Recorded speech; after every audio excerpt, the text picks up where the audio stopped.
పిచ్చి పనులు చేసే వాళ్ళకి తోడు కావాలి.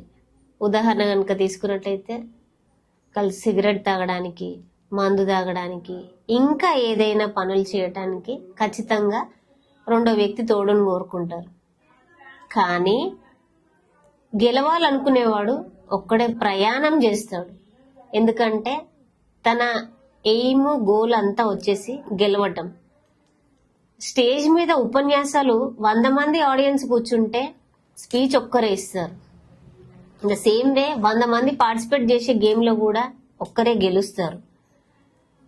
లైఫ్ కి సంబంధించిన పర్ఫెక్ట్ నిర్ణయాలు కనుక తీసుకోవాల్సి వచ్చినట్లయితే నిర్ణయం ఒక్కరే తీసుకుంటారు. దీంట్లో హిందీలో ఒక సామెత కూడా ఉంది, సబ్కా సున్నా అప్నాయి కర్నా అంటారు.